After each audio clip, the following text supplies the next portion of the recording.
guys, welcome to Colorado, and I'm here test driving the new 2019 Kia Sorento. It's just over my left shoulder, and with me is one of my favorite YouTube reviewers. This is Alex from Alex on Autos. Hello everyone. And Kia put this event on in my home state, Alex. They did. And we thought we'd take advantage of this Museum of the Mountain West to actually show you the car, because it's really a mid-cycle refresh, isn't it? It is, yeah. It's lightly retouched up front, inside, and under the hood. So let's do this, Alex. Will you do me a favor and drive it around this museum so we can show them what the car looks like, and then we'll get behind the wheel, maybe do a 0 to 60? I can do that. And give them kind of all the scoop on the new 2019 Kia Sorento. And you're trusting that I won't leave you outside the car when I drive off? Well, you know, it's my home state. I feel good about that. We'll give that a try. We'll give that a try. The big changes for 2019 happen up front. We get restyled headlamps. Ours have the full LED modules inside, full LED fog lamps below, and a tweaked tiger nose grille. That's what Kia calls this particular design up there. Overall, I've always liked the way the Sorento looks, and I like the packaging. It's actually a little bit shorter than a Highlander, even though it has the same wheelbase. That wheelbase allows us to have about the same kind of third row room that we find in the Highlander and the Pilot in a smaller package.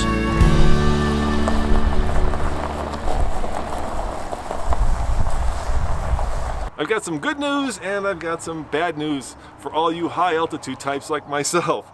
The turbo is gone. Now there are only two engine choices. There's a 2.4 liter 4-cylinder, and there is this V6. It puts out 290 horsepower and 252 pound-foot of torque, and it is normally aspirated, but it is now mated to an 8-speed automatic transmission, and of course, it powers all four wheels. So I just checked on my watch. We are just above 6,000 feet above sea level, and the question is, how fast is it from 0 to 60? Alex, how fast do you think it is? I'm gonna guess under 7 seconds. I'm gonna go 7.5. I think Alex, being from California, is a little bit optimistic as to what altitude does. We're gonna have to add seconds for this altitude, yeah. Yes, so let's find out. And there we are. 6,316, dude. Now this is relatively flat here. It's a little bit downhill, and we are at 6,000. But it will tell us how much downhill there was. So Right. so you gotta go to a stop first. Should I brake torque it? Oh, you can if you want. I don't know if it'll get you much. You think it'll get you anything? Probably not. And we are using a V-Box, just so you know, that not the phone app. There's a V-Box that's mounted on the window, yep. 20 hertz GPS sensor. So I've got it floored. Okay. Here we go. And it's going to be at least a half a second slower because of us, and maybe a second because of the fact that we're at over a mile above sea level. That was kind of leisurely, dude. And yeah, that was awfully leisurely. Maybe we shouldn't brake torque it. Maybe the car said no. What was the number? That was 9. Hold it up to the thing. So if you can see that 9.67.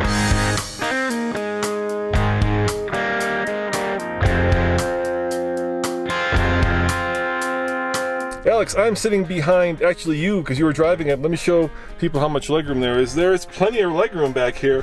And how about you? How's the third row? Since I can be in 2 places at once, I'm in the third row as well. And we actually have more room back here, according to the numbers, than the Highlander. Now, obviously, if you want a lot of third row room, you should buy a minivan. But this is pretty good for a crossover. Yeah, and I like, for instance, the fact that we have a full sunroof that goes all the way back. I mean, look at that. That is huge. And I actually think that these seats, yep, they slide. Yeah, they slide. They're really... And you have a 40-20-40 middle seat. That's kind of handy, so you can hold that center section down and you know, give me a foot massage or something. What size do you wear, Alex? What size are those? 12, 11, 12, yeah, like that. They're big boys. You know, what you get with Kia is a lot of value for your money, right? You do. Yes. So whether it's space, or whether it's amenities, or whether it's even kind of the quality of the leather, this car... Really nicely done interior, actually. Yeah, this car gives you a lot of nice touches, even though there is some, well, this one, you know, some kind of... You get a little window shade to compensate. Yeah, so you get a little bit of cheap elephant skin, and then you get this privacy shade if you really want to get, you know, if you really want to get funky. There you go. What's kind of nice is you actually get a leather third row, and a lot of 3-row crossovers, they cheap out with either vinyl or sometimes even you know, regular upholstery, you know, regular cloth seats in the back. This third row is actually leather too, perforated. Yeah, and this is a very competitive segment, right? This is, I mean, this is the family hauling segment. Look at the size of that screen. That's got to be one of the biggest in the industry for this size vehicle. Have rear air conditioning vents. I can, you know, chill out back here. Nice. I think the best part though is that they don't have you know, they aren't trying to squeeze 3 people in this third row, and honestly Toyota tries to do that in the Highlander, and it's just not right. Yeah. How about the Pilot? I think the Pilot actually gets away with it. A little bit better, some of them a little bit better than others. But I mean, even the big 3-row crossovers, it's pretty rare to find a 3-person third row because it's not that big back here, and 2 people could do it. All right, I'm just gonna not brake torque it this time. Yep. Flooring it. And it is 51 degrees out there, in case you're wondering. That also affects this time. There it goes. 60. Was that faster? That was a little faster, 9.5 seconds. So you'll have to wait to see when I test it at sea level, because I do all my testing at sea level. So you're very precise with that. Yes, they are 10 feet above sea levels. The road we you test know, on. a lot of our viewers yell at us because we're always slower, but they tend to forget that people actually live in places like this. And my reviewers always complain I'm fast because I'm testing at sea level. So hey, you can't get it either way. Interior changes have been kept to a minimum. We have a restyled steering wheel, and apparently we have a different shifter, although I don't really remember the original one being different than this. But the good news is that the bulk of this interior actually is pretty good for this category. The driver's seat especially is very comfortable. We have an extending thigh cushion that we don't find in many of the competition. We also have a tilt telescopic steering column that has a decent range of motion to it. So what do you think of the ride? It's comfy. Yeah. I mean, it's pretty average crossover, I think. Average crossover ride. Yeah, I'd put it right in the middle. You know, it's part minivan, part family mover, part kind of off-roader, since we do have a locking center diff, which is kind of cool. Yeah, you know? It's a solid contender for the Highlander. Yeah. And I do have different drive modes, you know that. So I can go from, let's swap it out here. I can go from Comfort, which we're in right now, to Eco, to Sport. Do you think the Sport would have made a difference or to 60? It might have. Probably not. It might have changed the shifting cone. You know what we should do? We should Was go it in back. Smart before, or was it in Comfort? It was in Comfort. Oh. So let's go back. Do you feel comforted? I feel like we need to do it again. Do you feel cosseted? Has this cosseted your bottom? I feel none of that. I feel like we need to do it again. Alex, you're the numbers guy, but I got some important numbers for you. If you get the smaller engine, you get 25 MPG combined. If you get this bigger one in all-wheel drive, 21 MPG combined. Now, if you're going to tow with a smaller engine, 2,000 pounds. With this one, anywhere from 3,500 to 5,000 in the all-wheel drive, if properly configured. You know the rest. I will head back and we'll try it one more time in sport mode. You know, the main thing that a lot of these modes do is they change how much input you put into the steering wheel, right? So it kind of Comfort is like, it's light, and then if I go to sport mode, it becomes heavy. Yeah. There's no road feel, Alex. It's just light or heavy. No. And a wise man once told me, don't confuse steering weight with road feel. It's definitely true. Yeah. Yeah, but honestly, now that's all we get these days. We don't get actual road feel anymore. I get behind my GMT 360 SUV if I want road feel. Yeah. Yeah. It's compared to a 5 Series, modern 5 Series, that old Saab actually is better. And one of the things that is important, I think, to mention, and you're well aware of this, is that they've increased the amount of safety, right? With Toyota Safety Sense being standard now across the entire model line. Kia had to step up and basically add the same sort of features, right? So, but not in all trims, which is an interesting twist. I think that's because the Sorento has generally started less expensive than the Highlander. Probably will continue because it's not standard on the base 2 or 3 trims. It's only on the top 3 trims. And you know, you get the usual stuff, right? Like autonomous braking, in case of a cross-traffic alert, blindside monitoring, and this vehicle also has driver attention. It does. Warning, yeah. So are you attentive? Oh, you've turned it off. I've turned it off, dude. How am I supposed to know if you're attentive? Well, if I start swerving, or you know, if I start drooling, or you know, if other cars start honking at me, that's usually a good sign that I'm not attentive.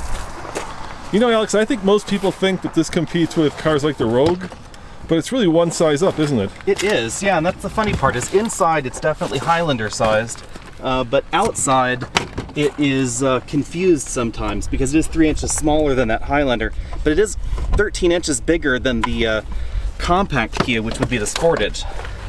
That would be the one that competes with the Rogue. Right. And the Rogue doesn't have a third row anymore. Nissan killed it. Now we're in sport mode. Same place. I'm gonna go to the exact same location. I'm gonna go same location. Okay. We started right here. And we are started, so we're good to go. I'm not brake torquing it. I'm just now in sport mode. I'm gonna tell you what. This is gonna do the exact same time.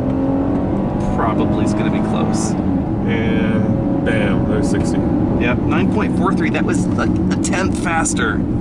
hey, if we do this 100 more times, we could be down where it is at sea level. We've been losing a tenth every time. I think that could have been due to wind or, you know, I mean, maybe what that does, I know what that does. It just changes the shift points around. Yeah, that's probably all it did. Yeah, so that you're moving the needle barely, but you feel like you're going faster because it's louder, right? Is there a camera? Can you hear? There, yeah, there you go. It is under the... It's the monster. Do the monster again. Hang on. Right. What are you gonna do? Can you? That is a monster. Hey, this is a way you can entertain your kids for hours. Yes. It's a new feature that Kia doesn't much advertise, but perhaps they should. Overall, you know, I like this car. I think that Kia just keeps upping the game. They keep coming out with cars that are relatively affordable, that have like the next level of safety gear, of amenities, right? Yeah. So you're kind of paying, you know, your everyman price, and you're getting a heated and cooled seat, a heated steering wheel, right?